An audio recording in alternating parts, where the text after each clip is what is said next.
What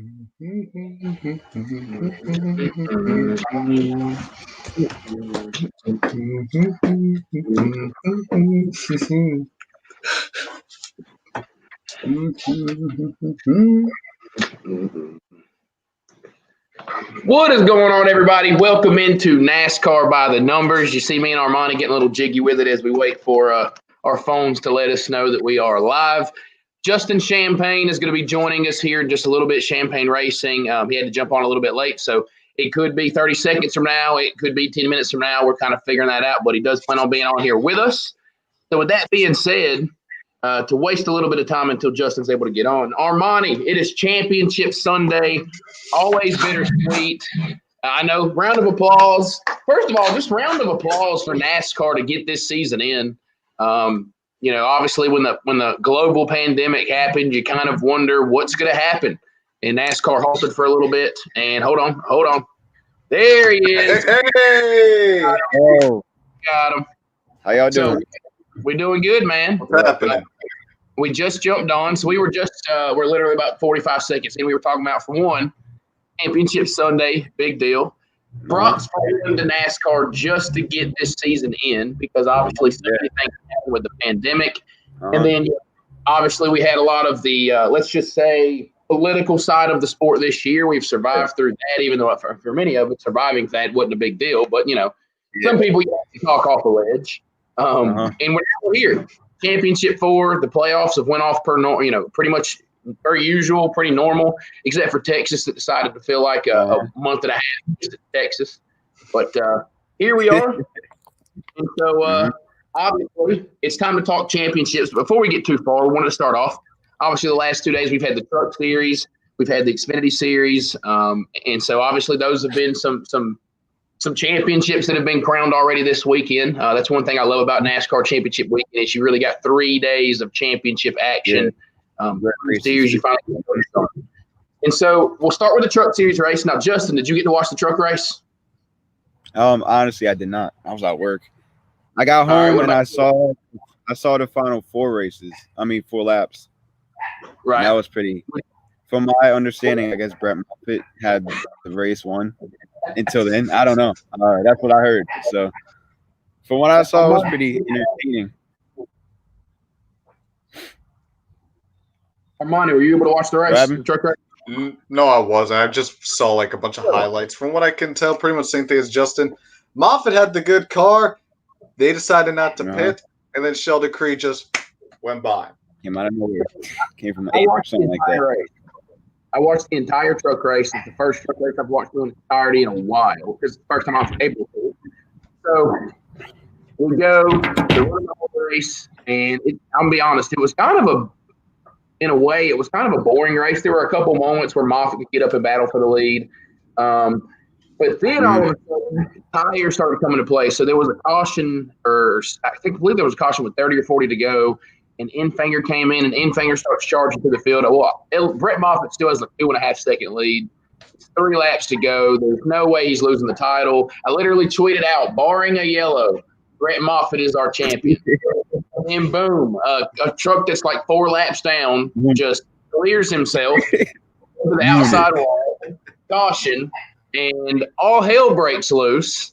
And it may be the craziest restart in NASCAR history. Like, these dudes were 4 or 5 wide. Sheldon Creed was all down there. Yeah, so Justin got to see it. I mean, it's like they pulled into the damn campground trying to win that race. And Zane Smith could have taken out Sheldon Creed probably if he wanted to. Obviously, their teammates wouldn't get to do that. But Sheldon Creed rolls on, wins the championship. So, Justin, give your take. I know you're probably, all of us are probably the same when it comes to the Truck Series, especially with them a lot of times racing on Fridays or sometime in the middle of the day Saturday. A lot of times the truck schedule for me is always spotty. I may get to watch 8 to 10 races of the year, maybe 2 or 3. I get to watch all of them. So we'll start with Justin. What are your thoughts on Sheldon Creed being the champion this year? I think he deserves it, obviously.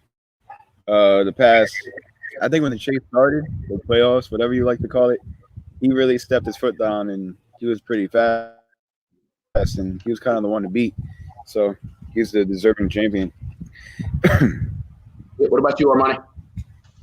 Yeah, I mean, he got the most wins in the season. I mean, his average finished left a little bit to be desired, but if you look at the full season standings without the playoffs, he was only behind Brett Moffitt by 9 points. So it's not like Moffitt, just like completely ran away with it. So in that sense, you could say like, okay, you could have lent it to Sheldon Creed. It's not as egregious as, let's say, Kyle Busch winning it or Joey Logano winning it. Right. I think it's one of those things where it's a weird argument who really deserves it because, again, you look at the overall standings, I think Moffitt would have been the points leader. You can make a fair argument that Austin Hill was maybe the best trucker during the long haul. But I think Sheldon was right there. I mean, at worst, Sheldon's probably the third best driver of this season, and you could make a legit argument for second. So I think, Sheldon, it doesn't feel like somebody robbed a championship. All four of those guys, I think, were definitely championship caliber guys.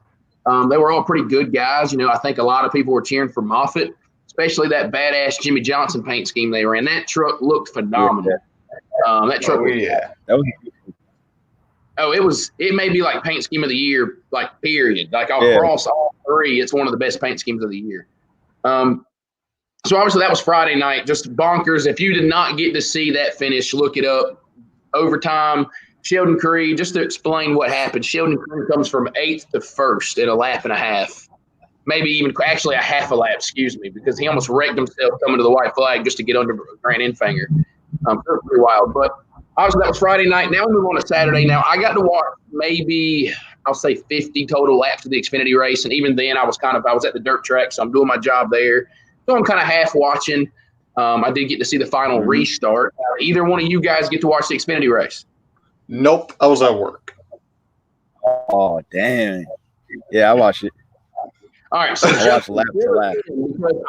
No one has still really answered me. Was it a good race? What was the vibe of it? Because the truck race, honestly, was kind of calm until that last end. How was that Xfinity race? Kind of tell us how it played out. The Xfinity race was it was beautiful. I loved it. It was a great race. It was like they did 20 laps, the first 20 laps, and they were going at it. They were battling. Then I sent out a tweet, and I was like, yeah, making a championship race at Phoenix was a good idea. And some people got mad at me. They was like, it's only 20 laps. And I was like, it's been a good race. And it was just an exciting race because at that time, I think Briscoe was in the lead for the first 70 laps or something. But he wasn't the faster car. He wasn't the fastest because Cindric was. But they were stuck behind him. And they all bunched up the top three because Haley was, I don't even know where he was. He was in the back somewhere. I don't know. But the race, all in all, was amazing. Of course, they had a long, boring run, whatever. Every race has that. And then Briscoe spun out with, 4 to go?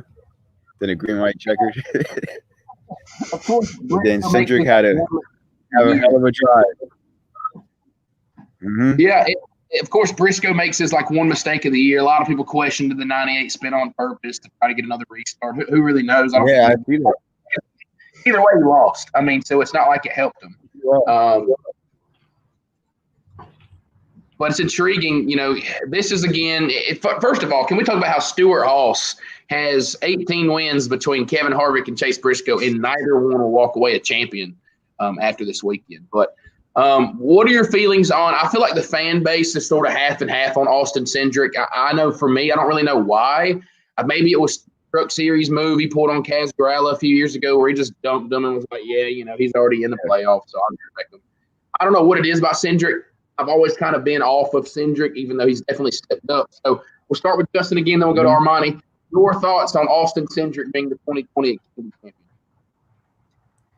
Like Creed, he's deserving.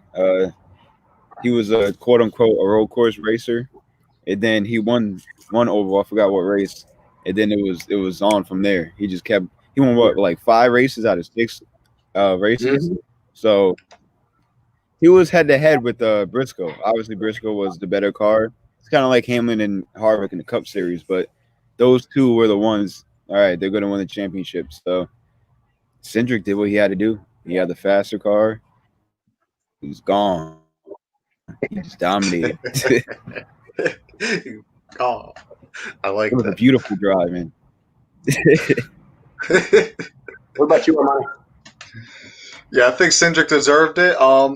Actually, people who say that Briscoe deserved the title, if you want to go to the season-long format, Cindric still would have beat Briscoe by 48 points. Wow, I did not know that. So either way, Austin Cindric would be the 2020. Austin Cindric would still be the 2020 champion. I think it's because, he had more top fives than Briscoe, and he had more top tens than Briscoe.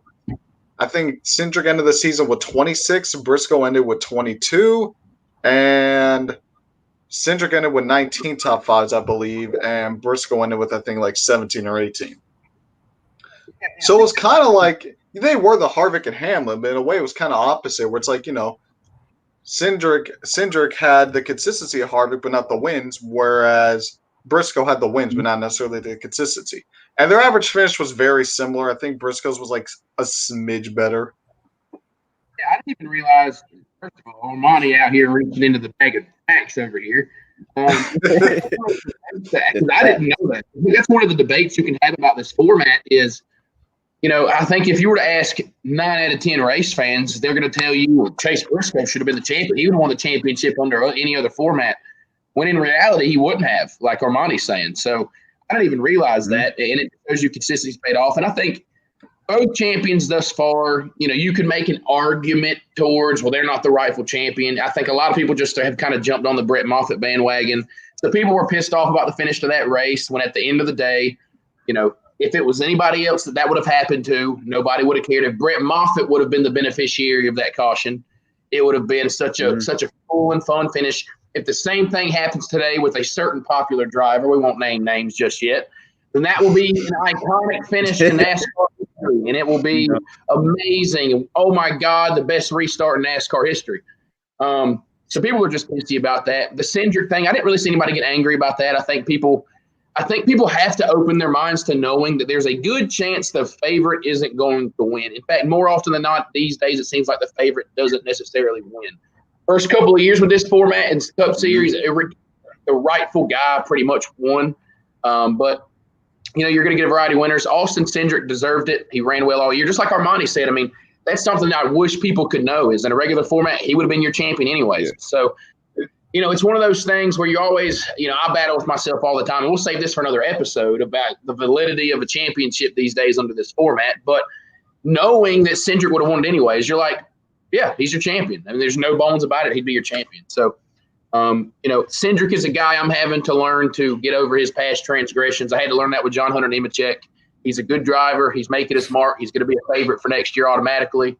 So it'll be fun to watch. But with that being said, obviously, fellas, we are here today to talk about Championship Sunday. We are here crowning a Cup Series champion.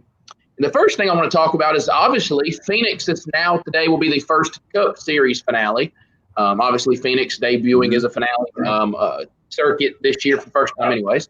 Everybody's accustomed to Armani's hat, Homestead, Miami, who crowned many of good champions over the days. So we'll start with Justin. What are your thoughts on Phoenix being the finale? You've seen 2 races. Do you think we're going to get a good race today? Any kind of nervousness about maybe getting a boring race? Justin, what are your thoughts about Phoenix being the Cup finale this year?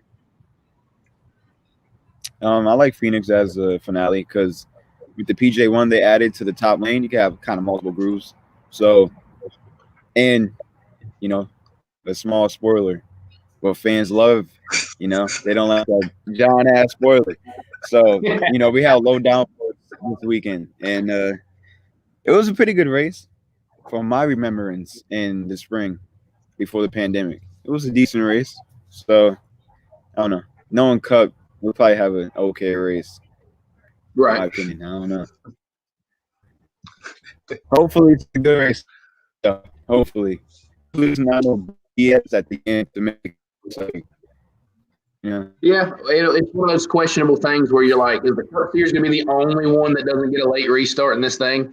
So, fingers crossed it does. Even if it costs Chase the title, it's like I love that excitement. So I hope we get something. Armani, what about you? What's your thought? It's still weird getting it's going to get time to get used to getting the vibe that Homestead had as the championship finale to get it to Phoenix too. So like when I still see like truck highlights and Xfinity highlights, it just feels like the vibe is just an average race. It doesn't necessarily feel like that championship vibe yet. There's still a week left in the season. Exactly. Which means we need to go back to Homestead. Dump Phoenix for crying out loud. You're biased. No, I'm not. Yeah. Anyway. It's just weird. I don't know. It's weird. I was never really a fan of, when they announced Phoenix at the finale, just because, just for a couple things here and there. I mean, number one, I think like just the racing, can be very hit or miss. Obviously, the race in the March was pretty good. But even then, I don't think a track that you need to put PJ1 on the surface should have a championship finale because then, it's like, it's not going to put on the best of, it truly cannot put on the best of racing if you need, make modifications to it. Unlike, Yeah. But yeah, and it's very it's going to take time getting used to. That's all I'm going to say. Yeah, I can see that. I mean, I hadn't been a huge fan of the move. I'm going to watch the race with an open mind, and if it's a great race, it's a great race. You just got to call it how it is. I personally would like to see the race come back to the Southeast just because that's the heart of NASCAR. I really wish we could find a place to have it in the Carolinas or Georgia. Obviously, right now there's not a track that probably should host that race. Atlanta hadn't been super great. Charlotte, we obviously have had struggles with. Maybe Bristol or Martinsville one day, but Martinsville is the last cutoff, is a pretty good spot there. I'd like to find some sort of happy medium. Homestead was always great. I'd like to see it come back to the East Coast eventually, because that's where the heart of NASCAR pretty much is. But I'm going to watch the race with an open mind. I'm nervous about having a kind of a boring race. I mean, the Cup cars usually put on, let's just say it, the worst show of the three, unfortunately, with the best stars and the best opportunity. And so that's what makes me nervous. The most is on the line, but we might get the least amount of racing we've seen. Hopefully I'm wrong. I hope to say this and be completely wrong. Obviously, I agree with Armani about the PJ1. The first thing I said is, if you have to put PJ1 on it, why are we here? So I'm intrigued, though. I'm going to watch it with an open mind, and hopefully we get a great race. So now looking at the final four drivers, obviously, we know championship four. We got Brad Keselowski, Joey Logano, Chase Elliott, and Denny Hamlin all fighting for a championship. 2 drivers going for their first title, 2 drivers going for their second title. And we're going to start with Brad Keselowski, a little game that we played called Why or Why Not. So the way this is going to go, or Why and Why Not.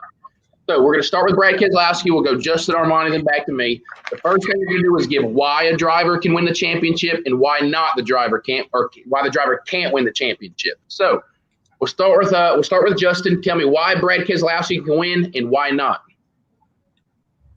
I think he can win because he already won one before.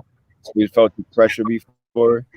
He's been consistent, and I heard he's bringing his short track car, the car he won at New Hampshire with, and he brought that car. He brought it to Richmond or something like that, and he dominated that race. So I don't know if he's bringing that car. You better watch out for Brad Keselowski because this is gonna be bad fast. In terms of why he didn't win, he hasn't been, the fastest out of the 4. So, I don't know. Yeah, that's all I can say about him. All right, Armani, what you got? All right, so here are my pros for Keselowski. He's got three of his 4 wins on the 750 horsepower package. 2 of them coming in dominating fashion at Loudon and Richmond. And yeah, he's bringing that exact same car to Phoenix, so he's going to be one of the fastest cars, if not the fastest car on the track. And another thing, too, Brad Keselowski, in the 9 playoff races we had, he has led laps in all but 2 playoff races so far. So he's going to be up front. He's going to be leading laps. He's going to be in the mix. Here's why I have Brad Keselowski as maybe not winning the title. He's also been very inconsistent in the playoffs. He's had 3 finishes outside the top 15. I believe it's 2 18s and 1 DNF in the 30 range. Ever since Bristol, he has only led 24 laps. So, in all of the round of 8 and all the round 12, he's only led 24 laps. So, he's been up front, but not for very long as of recently. And we talked about this, I believe, last episode, where something usually happens to this team where they just don't get to they just can't cap it off. I mean, I know last year in 2018, they didn't even make it to the round of 12. 2017, they were really pretty much a non-factor. 2016, they didn't really make it. 2015, the list goes on. And he doesn't really have a lot of momentum going for him. I mean, if Kevin Harvick actually knew how to pass Kyle Busch, Keselowski could have been, he could have been out. He could not be competing for a championship right now. So the momentum is not really on the 2-team side right now. Yeah, I think a lot of good points are there. The reason I have Brad can win is that he's quiet and steady. Brad's been that driver for the last few years. He's really been that since he won his lone title in 2012. He loves to fly under the radar, and he's always fast. He's always consistent. Like you said, he's only led a handful of laps, but it's come spread out through many races. So at some point today, we're going to hear from Brad Keselowski. It does make me a little nervous you talking about him having that car under him, so that's going to be a huge deal for that team today. And Brad did pack up his beer glass, so maybe that's good luck for him. Why I don't necessarily know if Brad can do it is, like you said, something always seems to happen to this team. And it's sort of in a weird way, he feels like the fourth wheel. I tweeted out last night that every one of these races always has a fourth wheel. The other guys might run in the top three, and then he'll be running seventh or eighth. And that could happen, I think, to Brad today. I don't know if it will. Obviously, we won't know that till the race gets here. But he sort of feels like the fourth wheel. Chase is riding momentum. Denny Hamlin is expected to be the favorite. Joey Logano is just, Joey in a championship race can get the job done. Brad really, I think he's only made it one other time in this format before. I can't remember that night if he really flashed or not, but it's just one of those deals where it doesn't feel like Brad has that spark right now. What the numbers say is actually 3 of these 4 drivers that we're going to talk about have had a rough go at Phoenix lately. His last 3 starts at Phoenix, he has finished 19th, 10th, and 11th. And he has a 13.5 career average finish at Phoenix. He's going to have to do way better than that, and obviously the game changes when you're running for a championship, but he's going to have to do a lot better than that if he wants to compete for a title and beat the guys that he has to beat. So it's going to be an interesting day for Brad Keselowski. He feels like the fourth wheel, but we all know he is good enough to be a champion by the end of the day. Going on to the next driver is Joey Logano here in the 22. Joey obviously won a couple of weeks ago at Kansas, and it punched his ticket there. And let's see, Justin, you still with us? All right, Justin's frozen for just a minute, so we will move on. Armani, go first. Joey Logano, why can he win it? Why can he not? All right, here are my pros for Logano. Obviously, the number one, he's the defending Phoenix winner. He won there back in the spring, so he's going to be a threat. He has the best playoff average finish out of any of the 4, and I believe out of them, period, with an 8.1 average finish. And he has 5 top 5s in the playoffs, so he's been very consistent, very similar to his 2018 championship.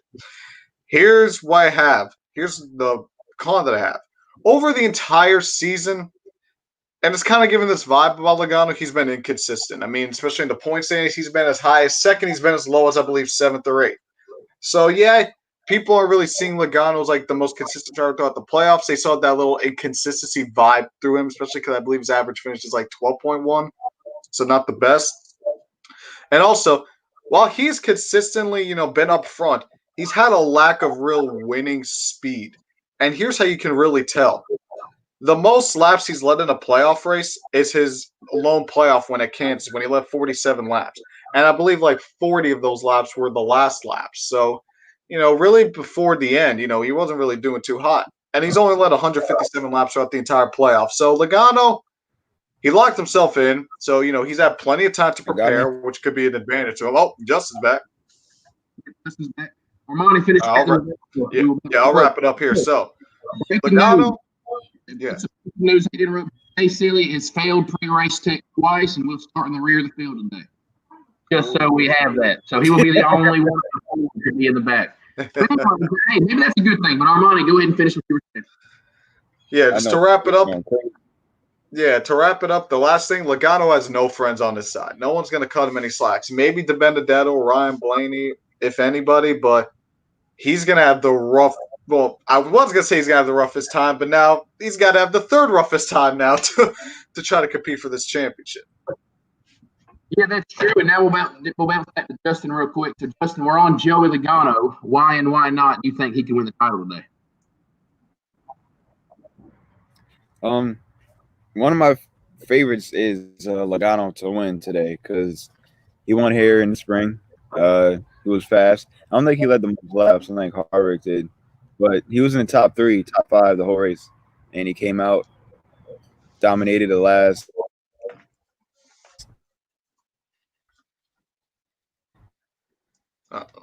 Aggressive. You Logano.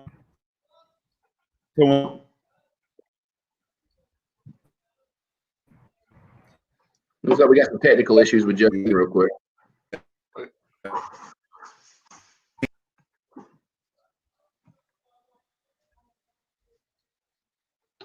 So, yeah, we got Justin. He's having some technical issues. We'll bring him back real quick. Oh, he went back off. So, anyways, so we might have to – we'll see about Justin coming back. We'll have to see.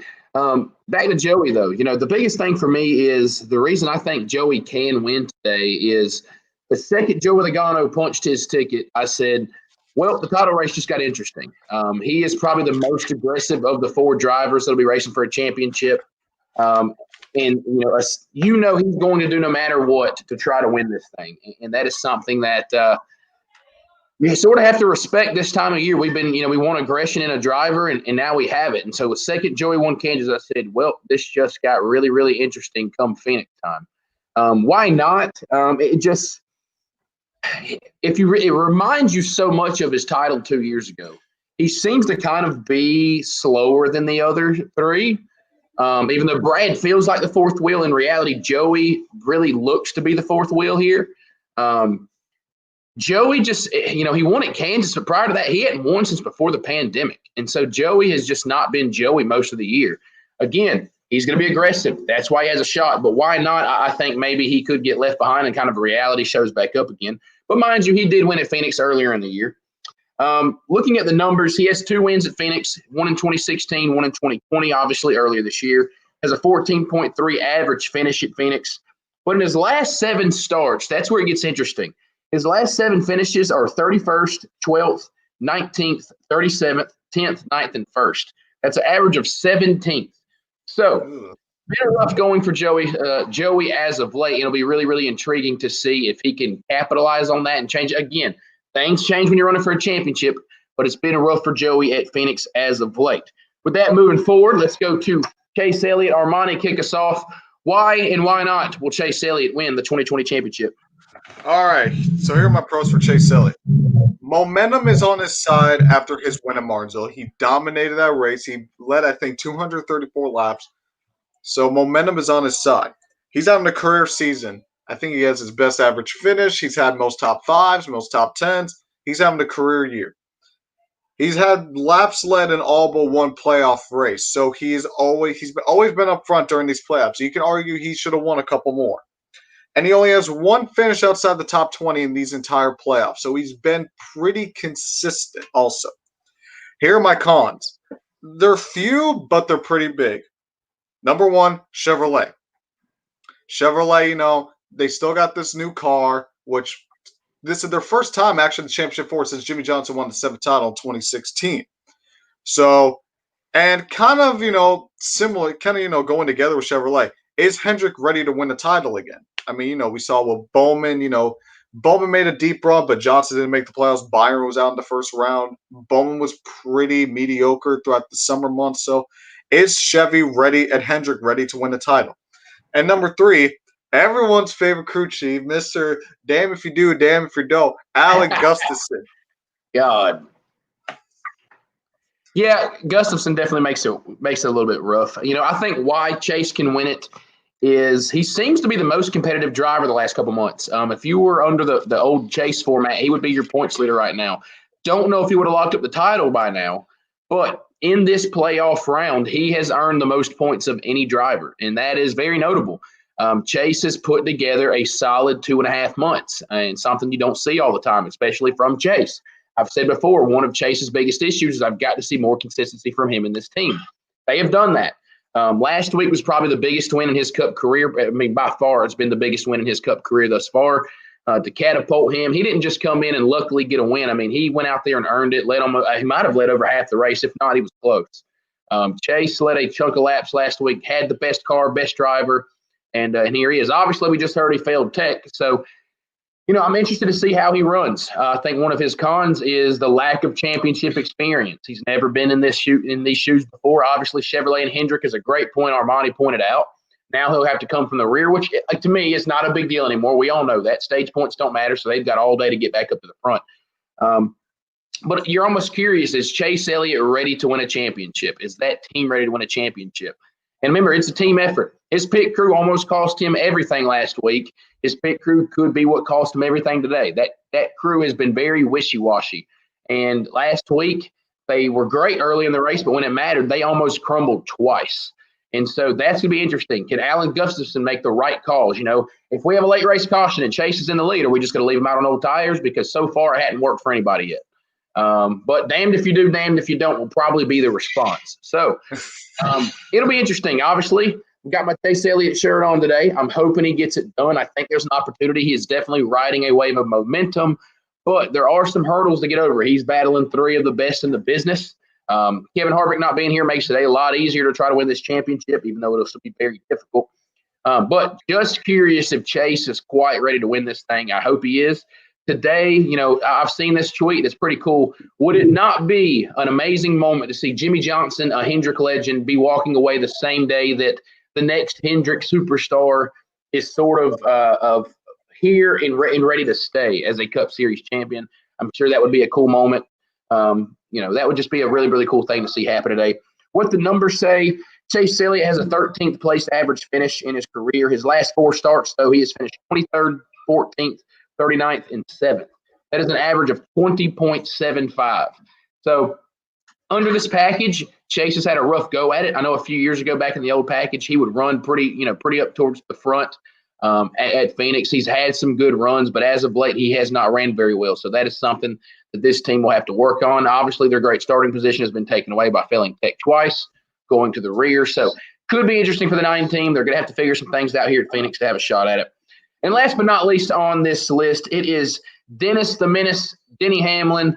Armani, a lot of people will consider Denny the favorite. I mean, arguably he's had the best season of all 4 of these guys. He's been just as consistent as all of the other 3. He has the most wins. I believe he has 7 wins this year, I want to say. But Denny Hamlin has seemed to have fizzled off. It's been 16 years of trying, 16 years of frustration. And he used the lessons learned from his teammates and win a championship this year. Tell me why and why not Denny Hamlin will be your 2020 Cup Series champion. Yeah, Hamlin has 7 wins. He's been top 2 driver all season long. He's led over 1,000 laps. It's the typical talking points. Though I will say, the cons outweigh the pros in my opinion. He's had a dreadful playoffs. Only 3 top 10s. They're all pretty spaced out. He nearly missed the Final 4, just like Brad Keselowski, so not riding a lot of momentum. He only has 1 win. All of his 7 wins, only 1 of them come from the 750 horsepower package, and that's when they ran at Dover. Same length, but not really, not the same configuration. And probably the most important one, I remember when they talked about, Hamlin, he won in Phoenix last year, too. He's going to win the title. Different package. So what about the same package? 20th is where he finished in the spring. So Hamlin, he could honestly be the 4th. He could honestly be the fourth out of the 4 drivers going for the title today. Yeah, I think it's such a mixed bag. With Denny, it'd be the feel-good story to obviously see Denny win after 16 years. Why I think Denny can win it is it feels like it's time. How many of these opportunities do you miss? Denny has been the best driver of these 4 all year long. Really up until the second half of the playoffs, he sort of really cooled off. He hasn't really been Denny Hamlin. His season was almost ended at Texas with Matt Kenseth deciding to just lose it. And people forget Denny Hamlin was 1 spot away from not being here last week. If Kevin Harvick punts Kyle Busch entering turn 3 instead of trying to wreck him off like any normal person would have done, Denny Hamlin wouldn't be here potentially. So I think it actually would have been Brad that may have got kicked out, but it would have been one of the 2. I know it was down to one of the 2. Denny is a guy that you feel like it's time. This is probably his 4th or 5th opportunity to win a Cup Series title. It'll be last year at Homestead. Me and you were in the grandstands watching it. The team made a mistake with the big piece of tape and it pretty much ruined their race, and it was all over with. Yeah, the big-ass tape that was on the front of the grill. But he's been the best guy. That's why he can win. Why he may not win and why he probably won't win is it almost seems like something happens to this team regardless. And, people give me grief for calling Hamlin kind of – I don't call him a choke, but he sort of has the mind – you get the mindset of choking a championship away. You go back to 2010 when Mike Ford, I can't even remember what the call was, but it was like the pit under green at Phoenix or wherever it was. I don't remember what happened. I remember watching it. I don't remember the details. You may remember the details of it. I think they pit under green or they pit for tires or something. And that team went out and blew a championship. I mean, they had like they had a good chunk of points on Jimmie Johnson. And they blow it at Phoenix. Then they go to Homestead. I believe Denny Hamlin spun early in that race by himself and just completely choked away a championship to Jimmie Johnson to give him his 5th consecutive title. And people remember that. I remember that. It seems like Denny Hamlin is the guy that can get close but cannot get the job done. He's Mark Martin 2.0, and that's what holds me back and gives me reservations to why this team may not win a championship. So it's going to be intriguing. It's going to be fun to watch. Can they get over that hurdle? He is likely the favorite to many. But Denny Hamlin's going to be tricky to judge. The numbers, he's the best of the 4 as of late.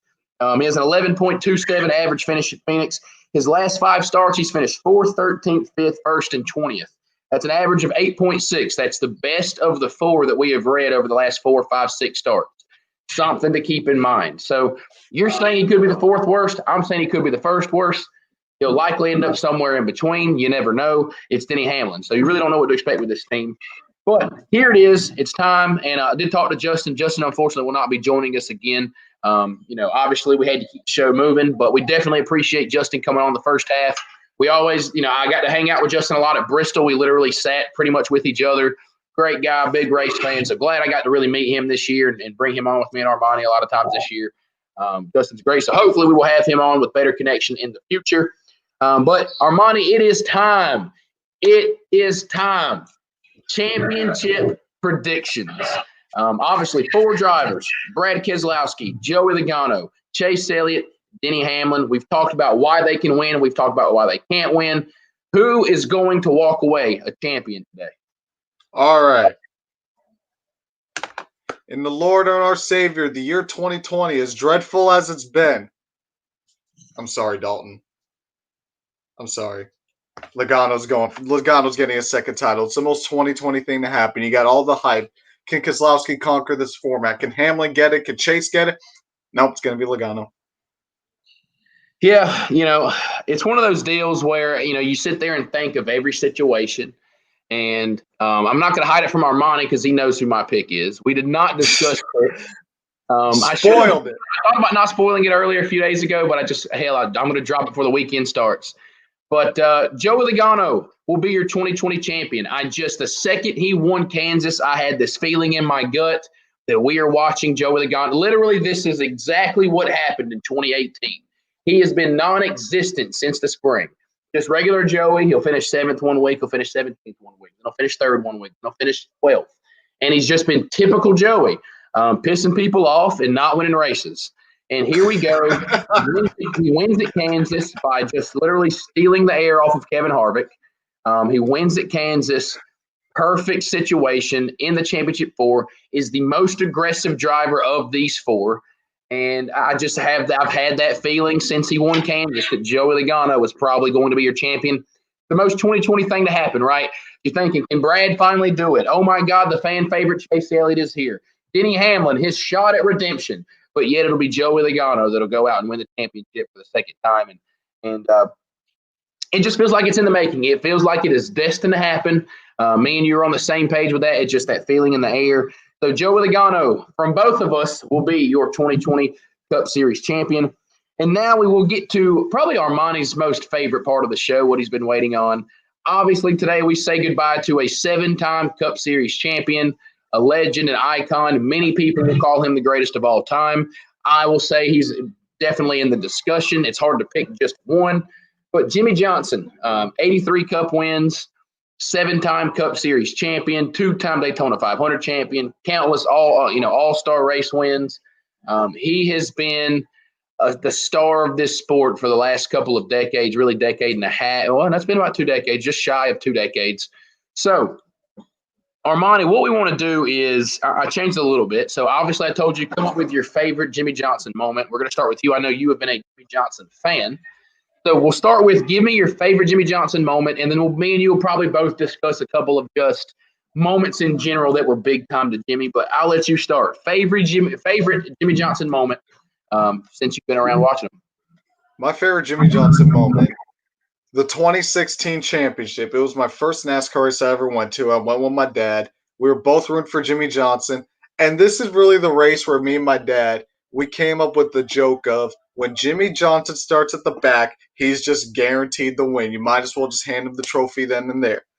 I remember he started in the back. So, me and my dad were like, he's probably going to win, isn't he? And then he works his way through the front. Obviously, Joey Logano and Carl Edwards, they try to kill each other with like 10 laps to go. Jimmie Johnson holds up. I've said this.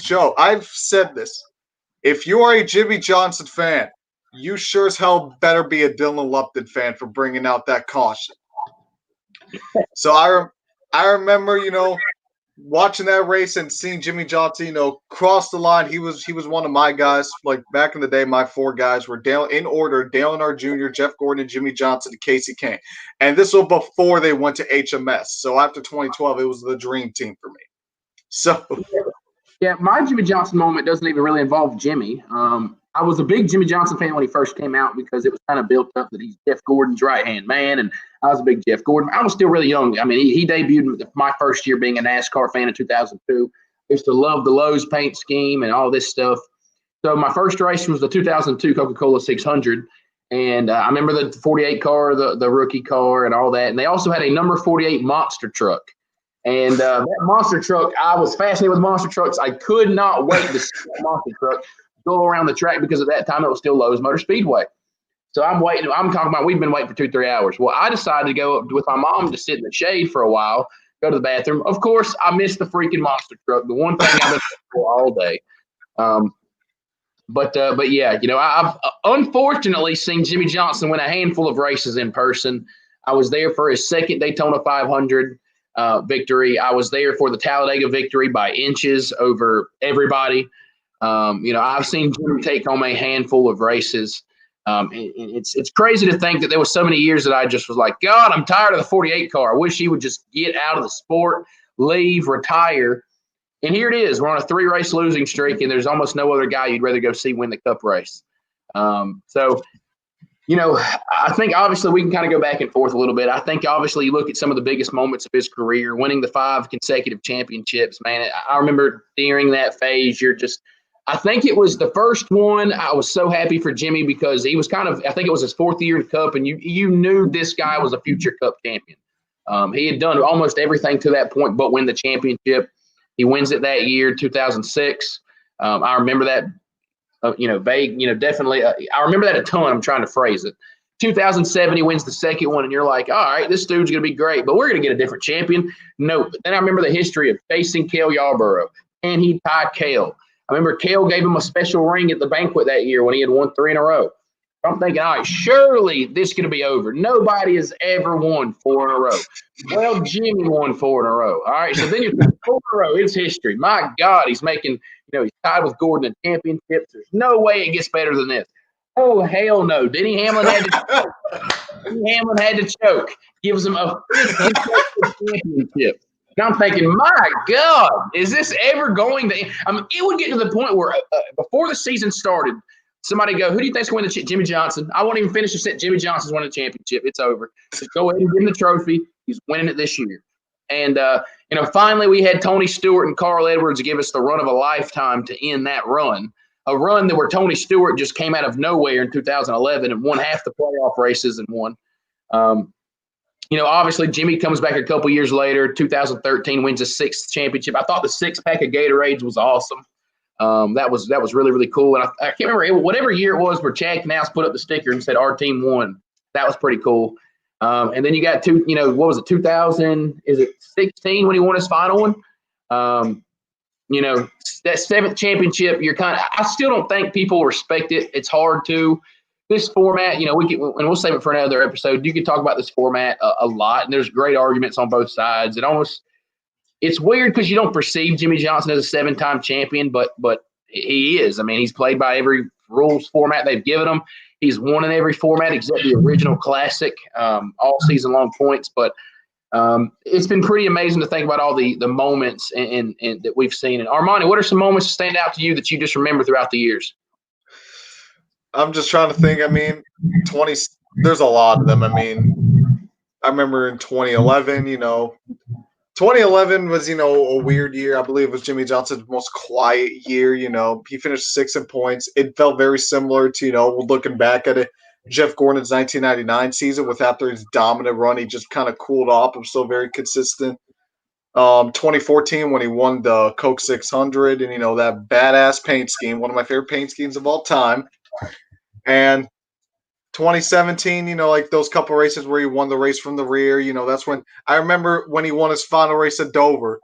Like I was with my dad. Like I remember in 2017, especially in high school, when they postponed Bristol and Dover, I begged my mom. I'm like, Ma, you need to pick me up. You need to get me out of this classroom because there's a race on and I want to watch it.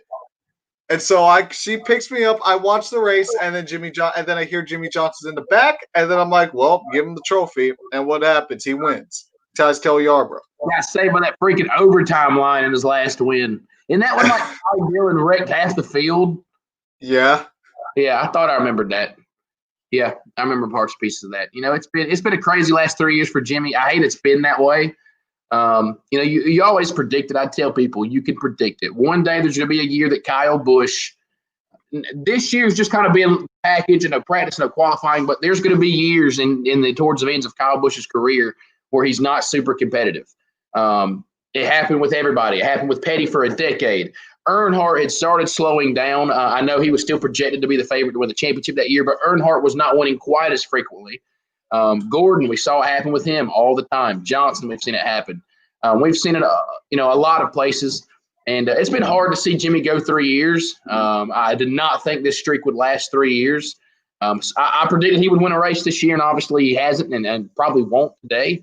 But what a ride it's been for Jimmie. I love some of the content they're putting out in the ads. But before we get out of here, because I know we're closing in on the hour mark, me and Armani wanted to say thanks to a lot of people just that are leaving the sport this year from a grand scheme thing. Obviously, Jimmie Johnson we just talked about, but Clint Boyer, he's walking away today. His last race, he'll go to join the Fox booth. Clint has been an interesting guy, to say the least, over the last decade and a half. Only won 10 Cup races, but people forget, and even I do, that he finished second in Cup points one time, battling for a championship. So, that was a pretty big moment for Clint. Obviously, we don't know what's going to happen to Brett Griffin. Listening to Door Bumper Clear, it seems like he's going to be around the sport still.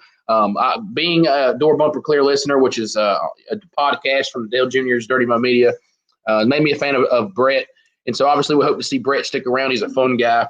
Matt Kenseth, Armani reminded me, I didn't even think about Matt Kenseth. It's probably the last time we're going to see Matt Kenseth in a Cup car, maybe even in NASCAR. So Matt Kenseth's had a great career. It's really sucked how this year's panned out. The Matt Kenseth experiment did not work this year. And so we can thank Kyle Larson for that early in the year.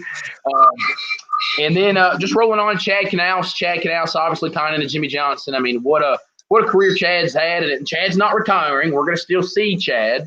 But obviously going to go be I can't remember if it's the competition director or VP. He's going to be able to play a big corporate role at Hendrick Motorsports. So that'll be really cool. Chad is a guy that I learned to hate for decades with Jimmie. But you got to respect him. He's arguably the greatest crew chief of all time. If not, he's definitely top 3, top 5. There's no bones about it. Chad Knaus, it meant so much. We questioned a few years ago or a year or two ago when the split happened. And I think the answer's been that neither one of them can be dominant without the other. And we haven't seen Jimmie win. We've seen Chad get one win, which there was a lot of factors that played into that one win. But Chad has been a whole bunch to a lot of people. And then 2 race teams that we won't see any longer after today, Levine Family Racing and Germain Racing. Both guys have been in the sport for a long time. Germain's been through trucks and truck championships and the Cup Series. Obviously, Levine's really only been at the Cup level for about a decade. So hate to see teams closing. Obviously, we have a couple of new teams that are debuting this year. But just want to thank all the people associated with Germain Racing and Levine Family Racing. Thank you for investing in our sport and giving us something to watch every week. And hate to see people walk away. And you never know. Maybe one of those 2 teams will have a great run today. Armani, what do you have to say before we get out of here? Jimmie, my boy, go get the dub. Go get the dub. He does have a good-looking race car today, too. It would be cool. That would be something else for Jimmie Johnson to go out and win today. But with that said, me and Armani are getting prepared to go racing here in about an hour or 2.5 hours. I believe the race starts just after 3:15, somewhere in that area. So looking forward to it. I really hope we get a good race today. I'm a little nervous, obviously, it being at Phoenix for the first time. But, it'll be interesting to see what happens. Obviously, I'm cheering for that 9 car. I'm ready to put on the hat, be ready to roll. But we will see. Again, me and Armani both picking Joey Logano. With that said, make sure you follow him at Motor Minister. You can see it over here. It's going to be pointing the right area. There we go. You can see it in the bottom of his screen. And obviously, you can follow me at NASCAR underscore opinion. Follow us along on Twitter. Armani took the day off. I told him a week or so ago, I said, you need to take Sunday off. You need to use some of that PTO time. You got to watch the championship race. He actually listened to me. So I'm telling him he better be live tweeting during the race. I hope he can sit back and relax. I'll be live tweeting during the race and enjoying it because we don't get to do this until February, as long as the world doesn't end between now and then. So that said, everybody enjoy the championship race. Go Chase Elliott. I don't really know who Armani's pulling for, but he's picking Logano. He's cheering for Homestead Miami Speedway. And with that said, we will see you next week. We'll see you next time.